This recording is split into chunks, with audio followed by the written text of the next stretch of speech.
You're listening to Positive Vibes with Shane Nikolic, making positivity and gratitude louder in a podcast world. Positive Vibes with Shane Nikolic.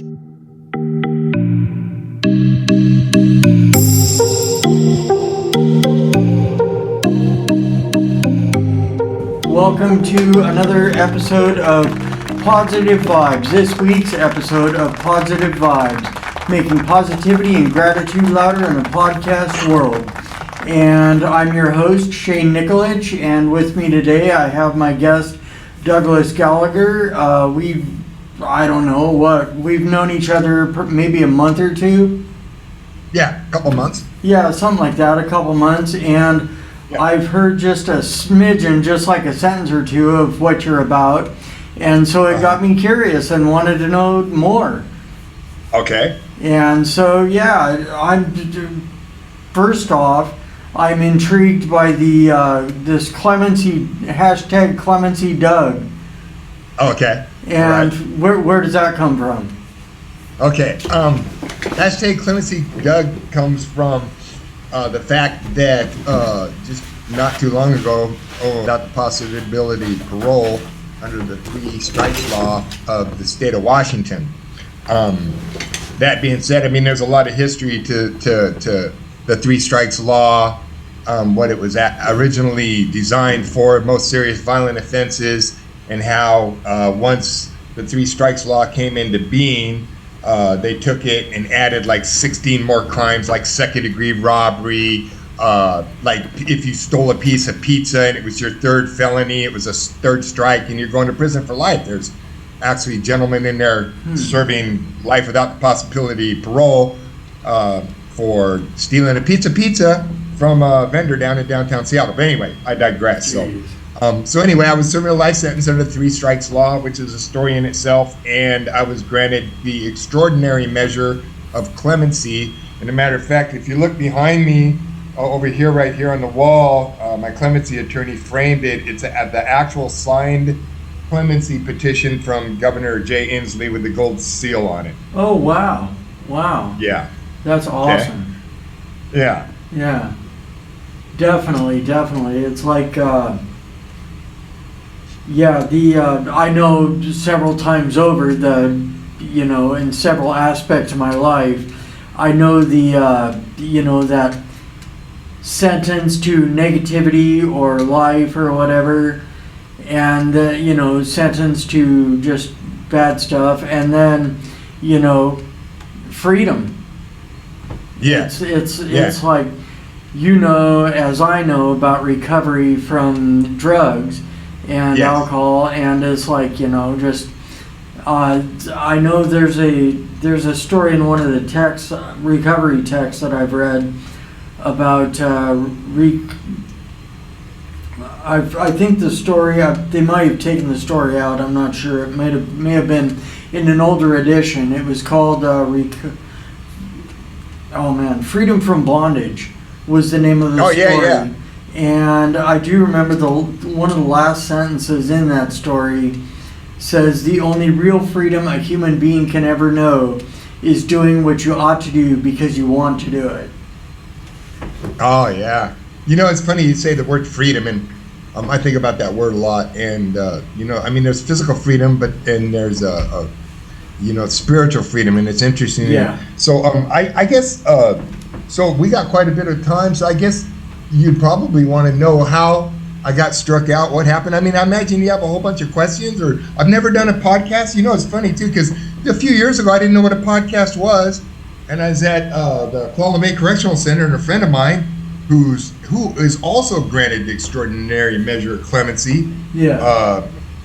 We were doing mini podcasts inside, and he goes, "Yeah, one of these days when we get out, who knows? Maybe we'll be able to do some real podcasts." And at that time, I'm thinking, you know what? I'm just kind of digging how to use cameras and computers in prison that I may never get to use out in the so-called free world, and it was just interesting, and now here I am doing a podcast.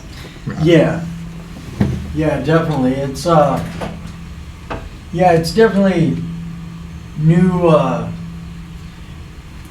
Just a sec here. Let me mess around with sure. cameras. Let's see, where's it at? Okay, there it is. See if that goes. But yeah, at any rate, like, I'm just wondering about the whole, I was super curious about the whole, whatchamacallit, shoot, how'd this window get shrunk? Lots of there we go, enlarge it on the screen. Yeah, but I was initially super curious about, why you were doing life. Okay. And Okay. Well, it's interesting. So, I was doing life for the crimes of armed robbery, burglary, the crimes that led up to my third strike. I used to, so because of my addiction and that, I have a criminal mindset and an addictive personality. Yeah. And so when I would run out of money or drugs, because of my criminal mindset, I would actually go out and rob other drug dealers and or people to get the funds to fund my addiction. And those of us who are in recovery, and even those people who are in active addiction, understand that, the craving, the phenomena of craving overtakes us, and most of us, especially if we have a criminal mindset, are willing to do whatever we can to get that next hit, that next fix, and we don't care who we run over, who we hurt, and what we do in the process to get that. That's the spiritual dilemma of addiction, of being totally bankrupt and being driven to that base instinct of wanting one more hit, needing one more hit, and nothing in the world except for that next hit matters. Yeah. So that being said, there was pretty much anything that I wouldn't do in the throes of addiction for another hit of whatever. And my drug of choice was just more. I started, as a kid with marijuana and then liquor. I was born into an alcoholic dysfunctional family. There's a lot of abuse. I was the youngest of 4 boys. I was on the streets by the time I was 10. And so at an early age, I found that if I remember one time I was smoking some marijuana with my older brothers, trying to fit in and be with them. And we weren't allowed to talk at the dinner table, and we came home to eat, and we had pizza, and it was tickling. It was going down my throat. The pizza was tickling, and I was laughing, and my brother's like, "Man, dude, be quiet, Dad." And Dad always sat in the front room with his dining room chair, one of those fold-up dinner tables, watching Lawrence Welk and things like that. And he heard, "Shut up in there." And he came around the corner, and I'm laughing, and he smacked me, and it knocked me out of my chair, and I hit the ground. I got up laughing. And even at that early age, I realized, oh, that didn't hurt. I found something that I can use to help me not feel pain. I mean, I wasn't thinking that, cognitively at the time, but in retrospect, looking over several years or several decades of addiction and abuse, I was like, oh, so now, and then that proliferated everything. Oh, it's just when I was thinking about my history, and I'm 62 years old, and just to be alive, first of all, and be in as good a shape as I am is a blessing in itself. But to have lived past the age of 15, 16, when I think about the things we were doing in downtown Seattle, it's insane. I mean, God's really good to us.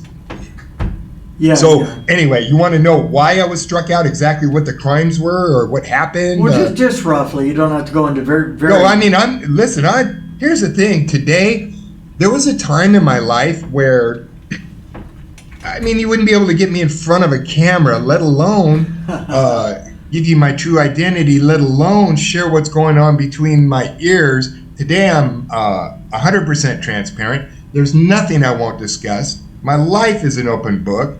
I've been out here coming up on 2 years now, and I've never made it that long or that far. And so it's important for me to be 100% transparent with people, because there's a lot of people that I've noticed since I've been out here that are stuck in the prison between their ears. Yeah. And they're hurting. They say they're fine.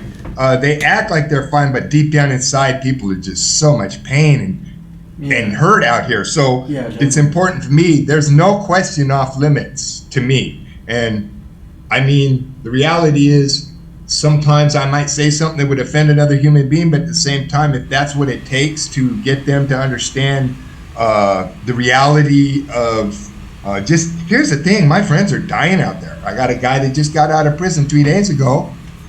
I was a contact point for him. He goes, yeah, I heard you were a lifer. You're out here doing good. I need your help. I go, here's my, you have my phone number. Text me. I go to meetings. Call me tonight. That was 4 or 5 days ago. I never heard from him again. Well, guess what? That guy's probably most likely on his way back. Yeah. Because most of us don't even last a couple days, let alone a week or a month. And man, I don't know. So anyway, what proliferated the third strike was, I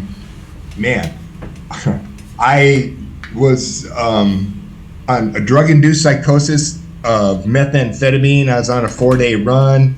I was just fresh out of treatment. So backing up, I just gotten out of prison. I was out of prison after doing 10 and a half years on a 16-year sentence for robbery. I was clean and sober. I got out to my father's house. He's a late-stage chronic alcoholic. My brother is in the mother-in-law's apartment in the back drinking, and the girl's upstairs smoking crack. The first morning I'm out, I come out of my room and I smell crack cocaine. Now, granted, it's been 10 and a half years, but I'm a crackhead. I smelled that. I was like, oh my God. So I went and got my little Motorola flip phone and called my sponsor and said, Johnny, man, I smell crack. He goes, get out of the house, go to Safeway, I'm coming to get you. Johnny C. was my sponsor, rest his soul. He was instrumental when I got out in 2002 to help me get up on my feet. He was the main reason that I didn't relapse or reoffend right away. I made it 18 months. I told my parole officer I need to get out of my dad's house. And he goes, no, you got too many cause numbers. You fell in Snohomish, King County. Yeah. I just stay out of trouble and get off paper. I'm not going to transfer you. And so sadly, it was a perfect environment for me once I did relapse, about a little over a year, because my dad was already, it's a toxic environment everybody was already using. So by the time I'm relapsed, I'm in my room doing cocaine and methamphetamine, nobody even knew for a while, and then the transgression was so fast. From the time I picked up, it wasn't even 2 months. And so I had a job, I was doing construction. I called my parole officer, said, man, I relapsed, I'm getting high. I'm afraid I'm gonna go rob somebody. And he goes, listen, you haven't done anything. Have you committed any felonies? I said, no, sir. And he goes, well, don't. Turn yourself into treatment. You have insurance, right? I said, yes, sir. So I called my boss, told him what's going on. He says, okay, we'll keep your job for you. I called Lakeside Milam. Long story short, I went to treatment. Did the 29-day spin dry. But in treatment, I was Doug the convict. I just got out of prison, and you don't. Man, in retrospect, I was just so full of ego, pride, selfishness, self-centeredness. I just closed mine. And so I went through treatment. I got out. I lied to my counselor about going to a halfway house because I wanted to go back to this girl's house where I was staying at her apartment. Sure enough, I went back there.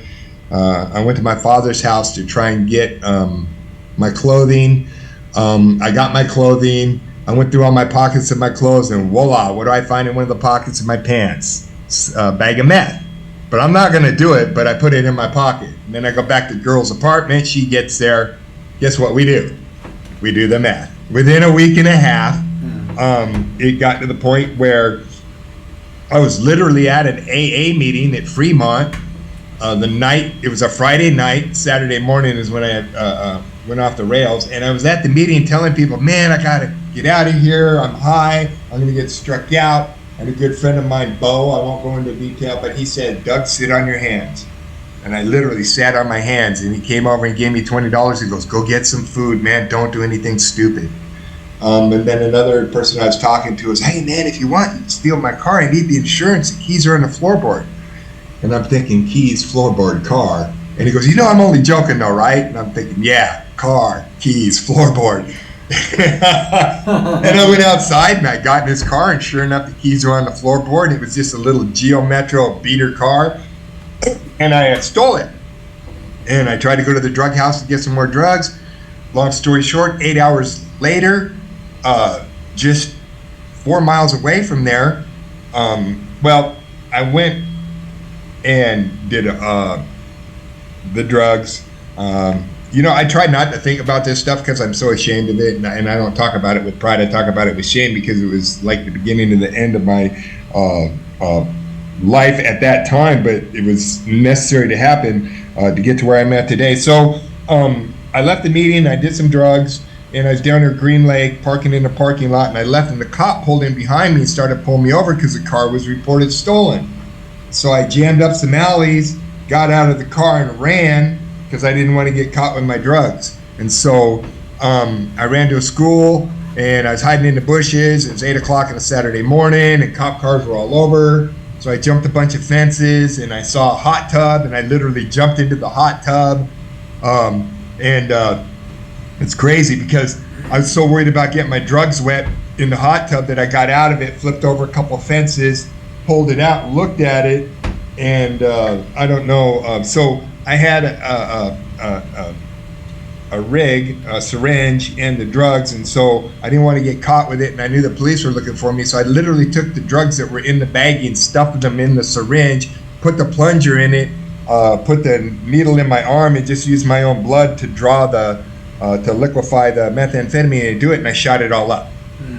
Needless to say, I went into a massive a methamphetamine-induced psychosis. I was hearing things, I was seeing things, I was just hallucinating. But albeit, of course, because I just did a very large amount of methamphetamine. Yeah. I flipped over a couple more fences. I'm soaking wet. I see a sliding glass door, and I go in the sliding glass door. Now, I remember it like it was yesterday, but at the time, it took months and months for me to remember a lot of this because there was just because of the drug-induced psychosis. It's amazing what 20 years of not doing drugs will actually heal the brain a little. Yeah. And so I went into the basement. I went down into the basement, and I found some clothes on the ground, and the pants fit. They were a little tight. I found some shoes that fit, and I remember searching around, and here's some gun safes. And I see these gun safes, and the guy was a gun collector. So I'm figuring guns, money. I can get money for the guns to buy drugs. And I put all the guns in the bag and went upstairs and was rummaging around the house. And I went upstairs, and I went into a bedroom, and there was a lady in there. A Russian lady, and she goes, "What are you doing?" And I said, "I'm here to steal." And I guess is what I told her. And she goes, "No." And I said, "I need your rings, money, jewelry." So over the next hour, I'm in this house with this lady, and this is God working even back then when I think about it. She turned around and told me that, "Hey, I feed you. You're a nice guy. Why you do this?" And she was living with a mail order husband, and it was a bad situation, and he was alcoholic and abusive towards her, I guess, and in his room they had separate rooms, and he'd shoot his 380 into some phone books to scare her. Anyway, I don't want to go into all the details, but long story short, she fed me, she helped me pick out some clothes. She said, no, he know where, you take, you like. And she's a nice Russian lady. Come to find out later, she was a Christian, a professor. She prayed with me. She offered to take me to her pasture. And I'm just like, I'll try to get out of the house and get away. And so I left the house, and I went around the corner, and there was a lady in her car, starting her car, and I'm looking around, and I see people in the trees. I hear helicopters because of the meth-induced psychosis. Then I go up to her car, and I steal her car from her. I literally ask her what time it is. I have one of the guns from the robbery. It's not even loaded, but it's in my belt. So I pull my shirt up, I show it to her. She gets out of her car screaming. I take her car, drive away.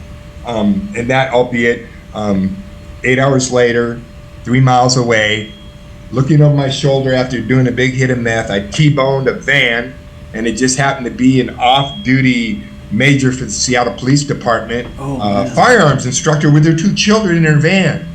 So I total the car I'm driving, I get out, I try to run, I hop a bunch of fences, there was a bunch of people in the neighborhood, and then there was another off-duty Seattle police officer 3 houses away, and he was having a party at his house, and everybody's watching this. Now, I'm already on the 5 o'clock news, I didn't know it. Armed suspect terrorizes Green Lake neighborhood. Oh, jeez. The police are looking for me, they know it's Douglas Gallagher, they know that I've got a criminal history. They know that back in 1992, I did the drastic thing of me and my girlfriend thought I was Bonnie and Clyde. I took her hostage and got shot in the head by the police in Vancouver, Washington. So they figured I'm just going to go around murdering people. Little did they know I'm just so spun out on meth that I just want to hide. But they don't understand that. They don't know that. and how could they? And so I ended up jumping over some fences. I was going to do suicide by cop because I didn't want to go back to jail. I know it was coming to the end. I'm in the corner of this concrete parking lot with some trees, and I hear a dog and I hear a command in German, and I know, oh my God, here comes a dog. I don't want to get bit by the dog. So I literally put the gun in my waistband, climbed the fence, and jumped over the fence to get away from the dog. And they were trying to come around the fence. And at that time, I was going to pull the gun out and just let them shoot me. But what happened was I threw the gun and started to run. They ended up, the dog bit me and I beat it up. They tasered me and I kept on running. It might have had to do something with the amount of methamphetamine in my system, I imagine. And then 6 of them proceeded to beat me into bloody submission. I think I keep the photos to this day as part of my, because I've turned my mess into my message. And the arrest photos, when you look at them, you can see that it's just an empty human being, a hollow shell of a man. They beat me into bloody submission because they figured they were on top of me. They figured it's called the turtle. The police called it the turtle, and they had to pry him off me. And by that time, I was just beat down bloody. And it was 3 days later that I came to in the King County Jail, not knowing what I had done, not knowing what day it was. I had a cast on my arm. I had stitches in my head. I had a white suit said ultra security. I had to push the button and ask him what day it was, what I'd done, what was I facing. And once he told me, oh man, you're going to prison for the rest of life. You're serving the 3rd strike. And yeah, you were all over the news. And it came back to me, and I was empty. I was suicidal. I was morally, emotionally, spiritually, physically bankrupt. And there was pretty much nowhere to look except up. So at that moment, I gave God 3 days to prove to me that he was real. I was going to hang myself. A second day, I got a card from my sponsor, Johnny C. It said, hey, Doug, I saw you on the news. I'm sorry. I love you. It takes what it takes. And I threw the card in the corner, and I said, it's going to take more than that, God. Because I remembered that, it's amazing. The next day, I was sitting there. I'm like 140 pounds, man, and I can't sleep. I can't eat. But I got to, and I'm going to say, okay, today's the day. I'm going to hang myself. I want to die. I'd already made a noose. I'd put it under my mattress. I'd even gone as far as checking the fluorescent light where there was a little crack so that I could put the noose up there, to make it work and hold up. And they came to my door and says, hey, you have a visit. I said, okay. And they chained me up, and I went into the visiting booth, and I saw this big tall guy with a CIA hat on, and I said, no, I'm not talking to cops. He goes, no, he says he's a friend of yours. And I got into the booth and I sat down, and you're gonna have to understand what I looked like at the time. I got black and blue face, eyes, beat down, 149 pounds, just a bloody mess. And he goes, Doug Gallagher, Doug Osborne. And I just, what? And Doug Osborne and I grew up, and he goes, I haven't seen you in 24 years. And he goes, yeah, I know this sounds crazy. This is a condensed version. I know this sounds crazy, but God sent me to talk to you. Don't kill yourself. Whew. And so that was a turning point. So that was the silver bullet that I needed to not only prove to me that God was real, but that, and he explained to me, man, I know it seems you're going to prison for the rest of your life. You want to die. You think you got a period at the end of life, but you have a comma compared to the eternity we're going to spend in heaven. And that's all I needed to hear at the time.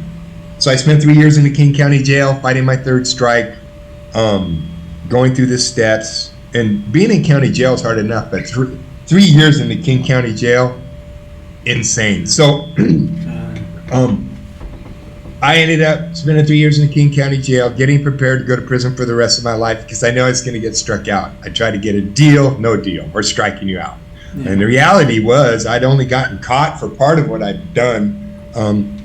I'd never, so I knew I was going to prison, but I figured if I was going to go to prison, I was going to go clean and sober. Maybe I can go in there and help some of these kids not end up like me and make a difference in some other people's lives, that it wasn't the end of the road. I had 3 years clean. And I just wanted to get out of the jail by that time, and I was looking forward to going to prison because prison life, albeit not much fun, is so much better than the county. So that being said, off to the county jail. From the county jail, I went to prison. Then the journey of the 18 years in prison was transformational. The first year or so, though, I remember my attorney, who was a recovering Catholic, before we went to sentencing, goes, you're going to be like a fish swimming upstream. And I go, why is that? He goes, dude, you've been this way all your life, and now you're this guy, this born-again Christian, this new creation, and you're going to go into the prison system and try and make changes?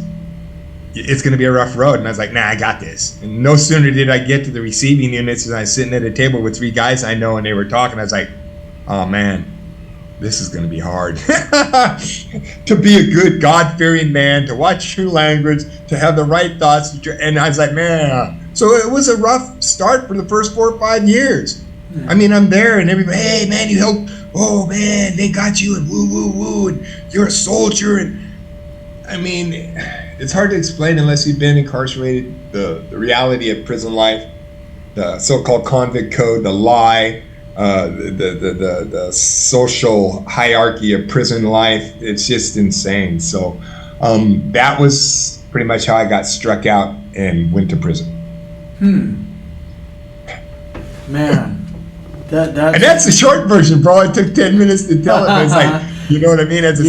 Anyway. That's crazy. I've been clean and sober and going to meetings for coming up on 31 years on the 24th of this month. Oh, right on. Congratulations. Oh, thank you. I got clean and sober when I was 16, and I spent a few days incarcerated, and lived that lifestyle for a teenager anyway. I was drinking from 12 to 16 and a half. There's I never, like I've said before, at meetings and stuff, I never, and in reference to what it says in the textbooks, I never had the opportunity to lose the car, lose the wife, lose the house, lose all this bigger adult stuff, because I wasn't an adult yet. But I lost the most important thing, which was myself.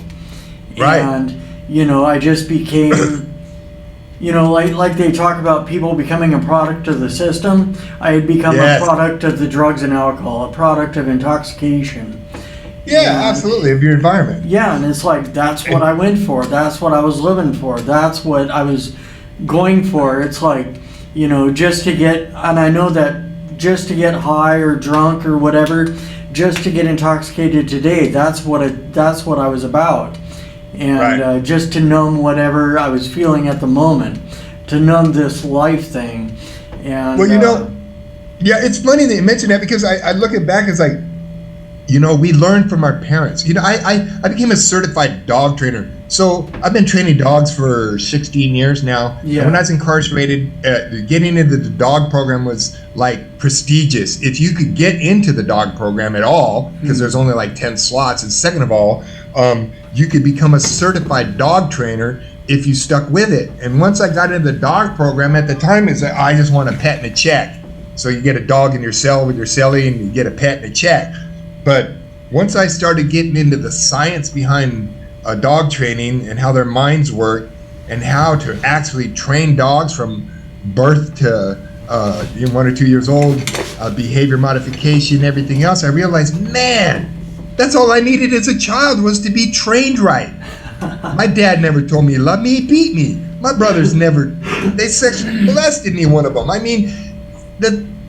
Growing up on the streets, and learning from criminal element and the people I was around, I was a sponge. We are a product of our society. But at the age of reason, I made the choice to continue that behavior. I knew it was wrong.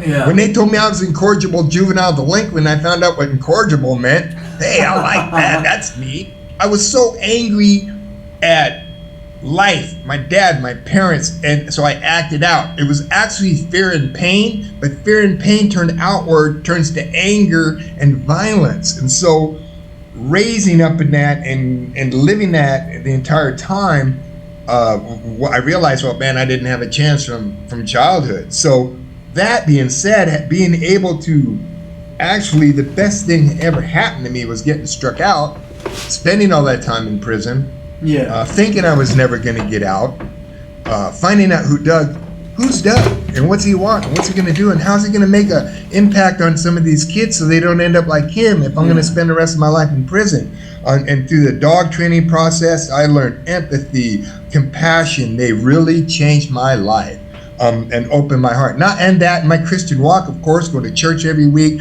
going to meetings every week.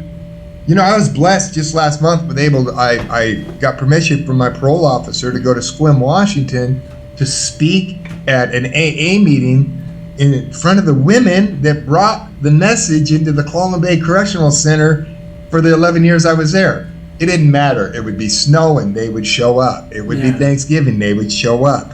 You know, and they saved me so many times from myself just to be able to go to a meeting and be me instead of sitting in the day room of the prison trying to act like somebody I'm not or somebody I don't want to be anymore. And listen, when you want to do good in prison and change, you become a target. You know, I got attacked and beat up on my way out the prison door at Clallam Bay Correctional Center by the fellas, and I look back and, you know, in the late 70s, early 80s, I was running missions at Monroe, stabbing people and beating people up, and here 30 years later, they're beating me up on my way out the door because I had some money because I sued DOC and got a settlement. I got clemency. I had support, and I was clean and sober. Oh, and I saved a bunch of kids from that cesspool of negativity that they're in. And so, it was a good reminder of why I don't want to go back, but it's also a reminder of just how sick it is in system.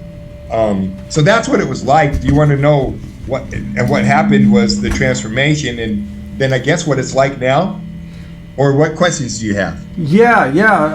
Just, you know, whatever you want to share about your transformation or, you know, growth. Because it's like, I remember that point when I was, you know, at the end of my drinking and drugging, when I was sitting in juvie up there in Seattle for 6 days in a cell all by myself, and came 1211 East Alder, my old address. Yeah, and I used to be my mailing address. Yeah, I had a visit, well, a few visits, couple anyway, from my mom and stepdad, who were both in the program, and anyway, they talked to me and dropped off some Grapevine magazines with me, and you know, reading through those and talking with them, I, you know, immediately came to the conclusion while I was sitting in my cell after reading through those grapevines, came to the conclusion that, you know, what had got me there, and that I wasn't going to drink or do drugs anymore. And, you know, I pretty much sent out a 911 prayer, and fortunately I've held up to my end of that little bargain, you know, all these years, and it's become so much more than that, you know, it's become life. Well, you know, it's interesting because unless you've been down to the bottom, you know, they always say, oh, well, when you quit digging, I was like, yeah, man, I had a Teflon, I mean, I had a nice shovel. I had a really good shovel. I could keep on digging, and every time I put it down, I could pick it back up, you know. And the reality was, I was just sick and tired of being sick and tired. Kind of like Andy Dufresne says in Shawshank Redemption to Red when they're in the yard, and he says, well, I guess you better get busy living or get busy dying. And that's the reality of life itself, but especially in prison, it's so mundane, the existence, and I mean, everything's controlled, the stimulus is controlled, and you just have no idea how mundane it is until you're in there for years and years on time. And you're right, you get busy living or you get busy dying. So me, the transformation was, I just was so empty inside in that jail cell, I just wanted to die. And then I spent years and years of working on myself, building myself, going to meetings, going to church, reading the Bible. I remember reading the Bible. I prayed to God in my cell. Okay, Doug Osborne came to see me. Now what do I do? God, you're real. I love you. Hallelujah. Praise the Lord. I was on fire. Man, they even put me in the God pod. I was so on fire. And then I got a Bible and started reading it. And I read 1 Corinthians chapter 13, the love chapter. I didn't know what love was. Love is patient. Love is kind. It keeps no track of wrongs.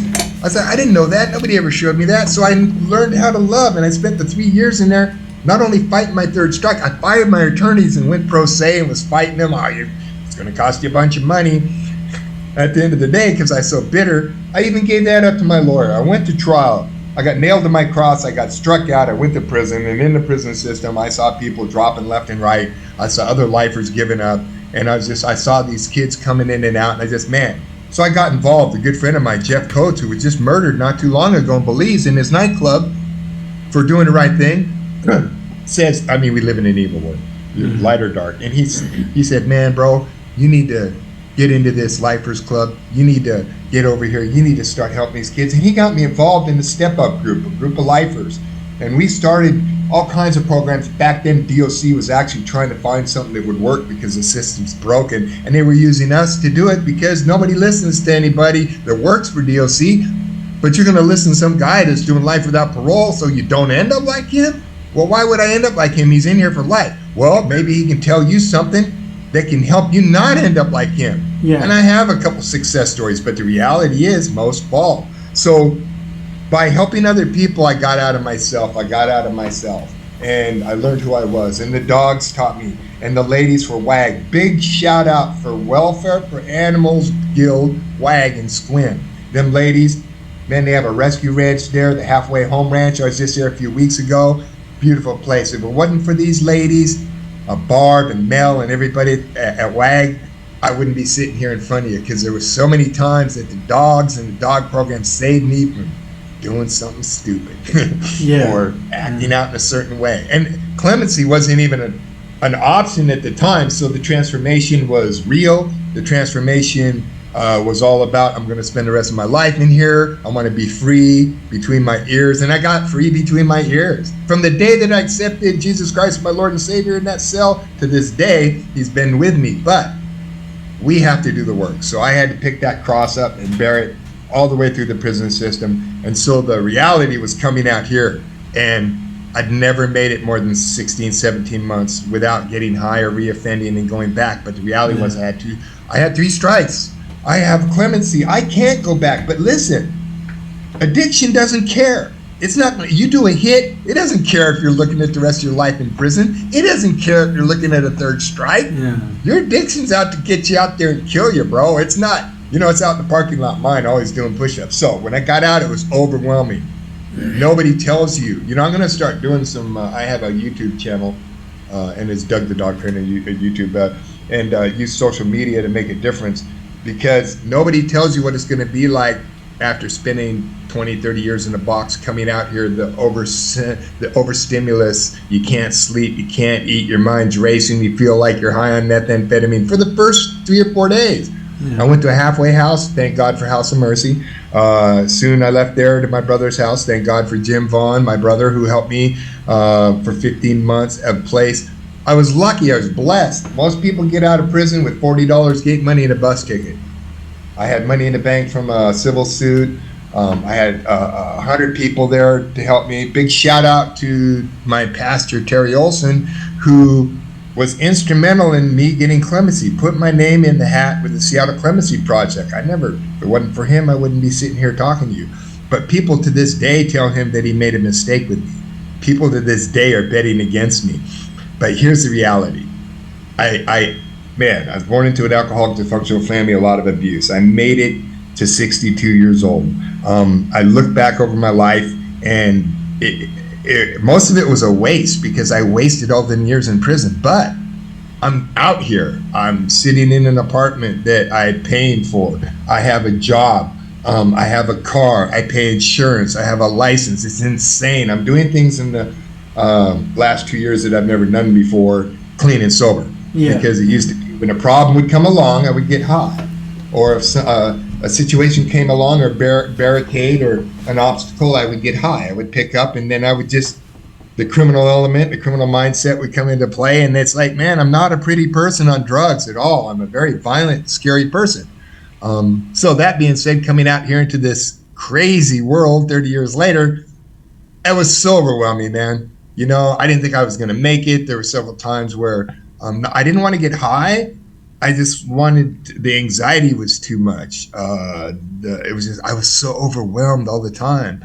And that's where, I learned in prison how to become a life coach and help people in there. And then coming out here after meeting my mentor, Justin Murrell, and spending the last year or so with him.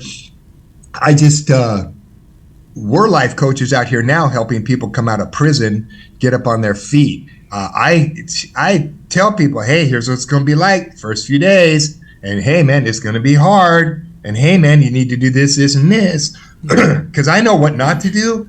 So by listening to Justin Murrell and Terry Olson and all the people that have gone in front of me, and my sponsor and Bo and Una and the people in my home group in Narcotics Anonymous, you have to be teachable. You have to be humble. You have to listen. You have to follow direction. Because for the most part, I don't know what I'm doing out here. I just, okay, this is the wrong thing. This is the right thing. You know, I remember when I got my first automobile accident. I was driving home from work. I was working at Downtown Dog Lounge. And shout out to Downtown Dog Lounge. She hired me right out of prison. Instrumental my first year out, helping me acclimate. It was Right on. during COVID, and then COVID lifted and everybody came out here, and we found out that all you people really don't know how to do time because you're all crazy. You don't know how to drive. You're rude. You're disrespectful. Just cutting people off in traffic. Thank God I don't have road rage anymore because I used to. But it's a crazy world. It's overwhelming at times. But that's when I needed to learn how to breathe. And that's when Justin, my mentor, came to me and goes, hey, man, I got this stuff called ketones. If you can drink it, it'll help you with everything. And I was like, whatever, dude, Amway sales. But I got to admit, man, and this is not a sales pitch. This is just me telling everybody what happened was a lot of people get out of prison and turn to drugs and alcohol because the anxiety and is overwhelming. And we have a voice inside our head that tells us, you're a piece of, you know what, you're not going to make it out here. You don't belong out here. Nobody loves you. You don't deserve this. And that's a lie. That's the lie. That's the lie the enemy Satan tells us to try and get us alone and kill us. But God says, you are worthy. You can do this.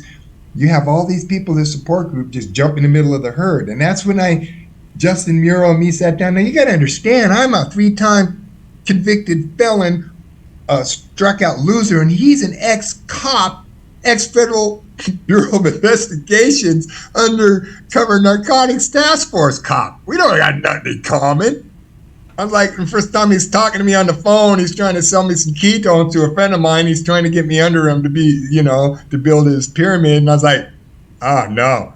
And I was like, yeah, whatever, dude. But he said something in that conversation on the phone that piqued my interest. And I remember, I got to talk to this guy. And so we exchanged information. I texted him, he texted me back.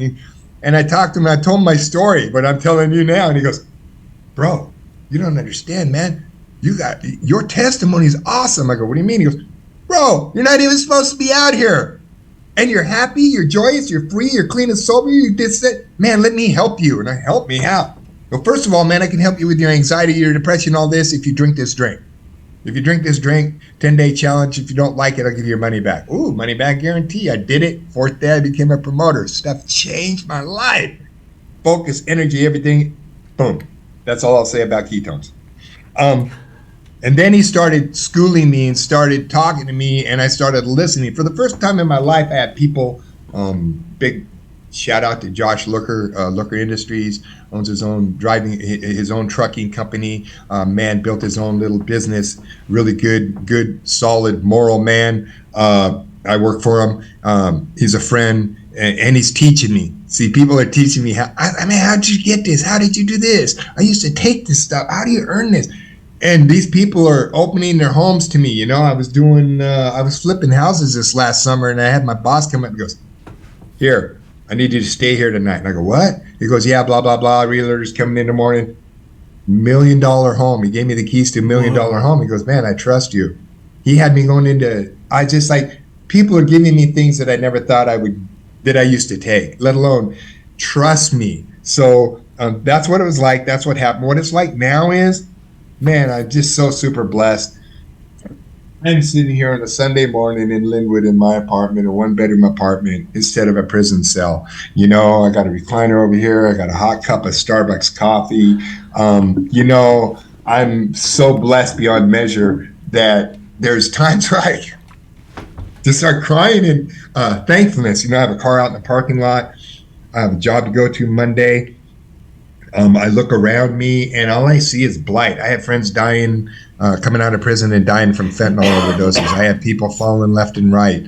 I have a niece and 3 kids, her 3 children who are abused in an abusive relationship, and I've entered their lives to help break that cycle. I've broken a cycle by not drinking and drugging and committing more crimes. In the process, in the last 24 months, I've been able to get to the position where I'm now a life coach helping people come out of prison. Hey, here's what you need to do. Here's how you get up on your feet. There's a few of us that are actually out here making it.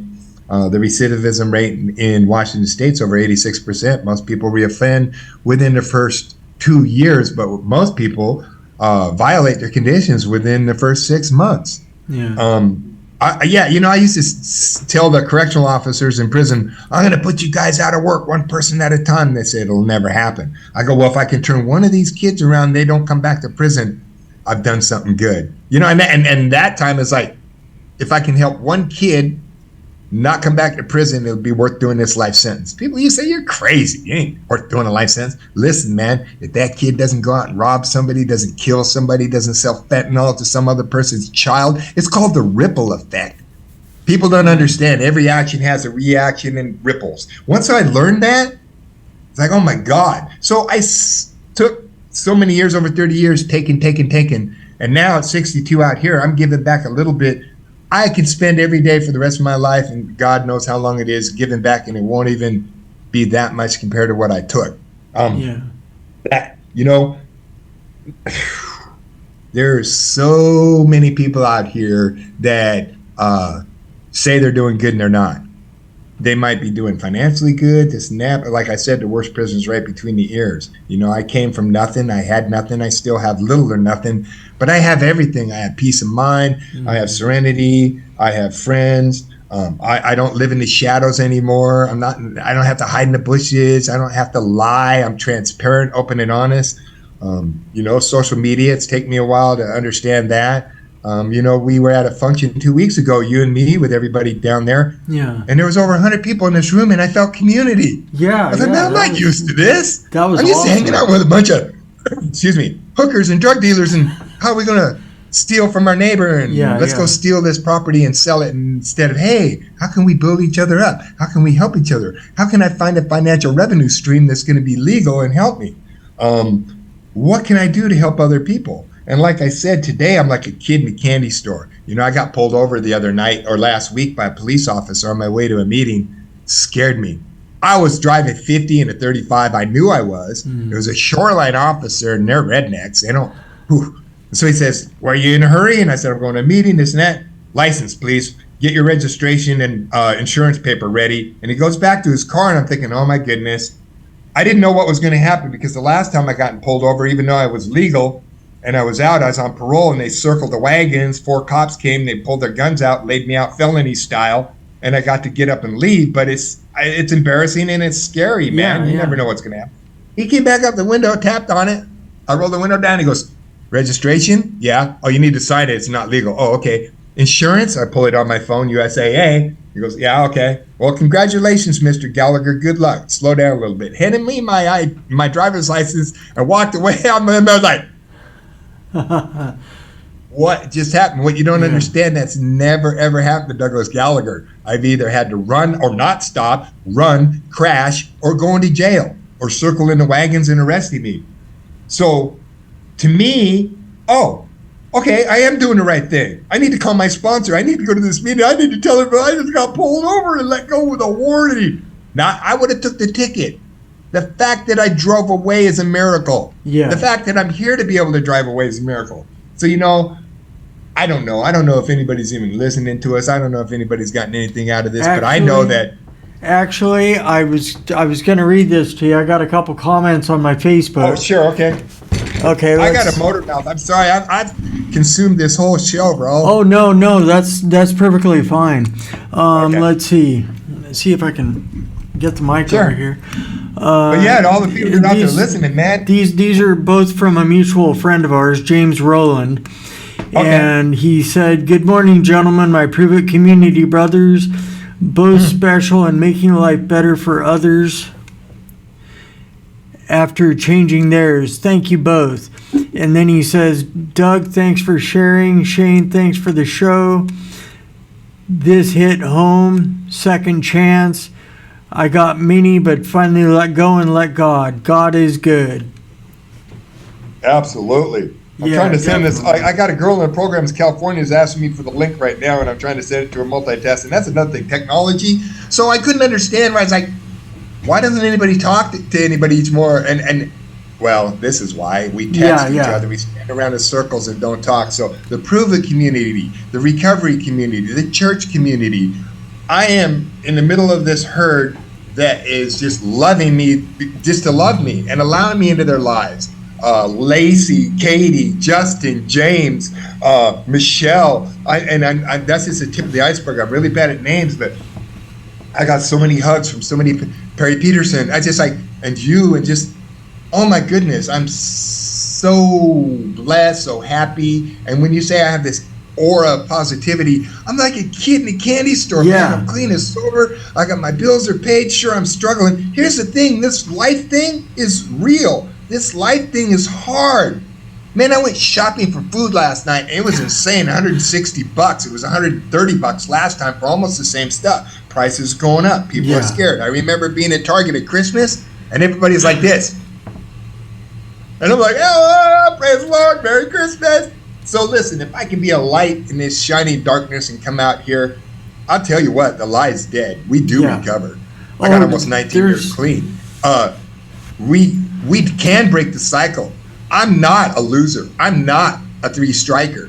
I'm not a felon. I mean, I was those things. I'm Douglas Gallagher, man. I'm a new creation in Christ.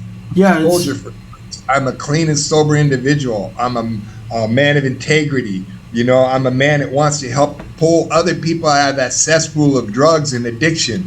I work hand in hand with interventionists. We get people out of the gutter and get them a bed and try and get them into recovery and a place to live. Man, the blight out here in society, my friend said, it's like the wild, wild west out here, Doug. You better be ready. Oh, man, I got this. I came out here. I cried for months because so many years I was just this hard rock of my heart was a hard rock. And then God softened it, and I became empathetic and loving. And I literally had to remove myself for days at a time at my brother's house because I would cry. So, you know, I was blessed. I was working security and doing barricaded concerts because a friend of mine, Andy Steinberg, got me a job, and it'd been 18 years. I didn't have a criminal background.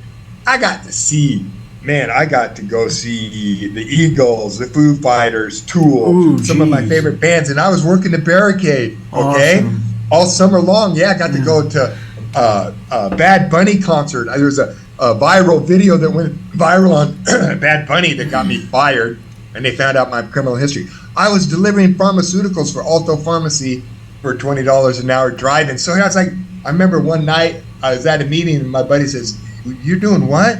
You're working security and delivering pharmaceuticals?" He started laughing. And I looked, that is kind of funny, huh?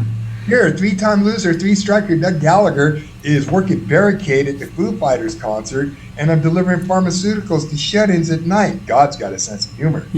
But it's like, I'm just trying to do the right thing out here. I'm just trying to stay out here. I just want to stay out here.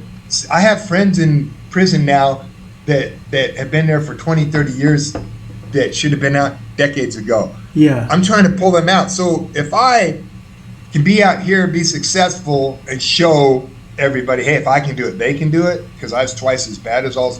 Here's the reality. Doug Gallagher come out here after a life of crime and decades in prison and get up on his feet 2 years later. Anybody can do it. I think that's I was just looking at the time, and I gotta wrap it up, get ready for my next hour. Man, it's been that long already. I'm thinking we can do this again sometime if you're down for it. Oh man, any subject you want, I can give you insight that people want to know about. What's it like in prison? What's an average day? Well, what about just that line, what you said, hey man, if I can go through all this and do all this, years in prison, and come out here and, you know, get up on my feet and do all this, anybody can do it. And that's what it's about, you know, just doing it and then sharing the message that, hey, you can do it too. Yeah, sharing the message, breaking the cycle, helping other people. So we want a hand up, not a handout, brother. Yeah, exactly. All right, well, hey, I gotta go, but I want to thank you very, very much for being on my show this morning and sharing your story. My pleasure, brother. Right on. And I will be talking to you later, and I just want to wrap it up for everyone by saying stay kind, optimistic, and grateful, and have a phenomenal day. And if you're not with me next hour, have a phenomenal week. And that's it for today's Positive Vibes. Laters. Thank you, brother. All right, thank you too. Take care, Doug. Yep.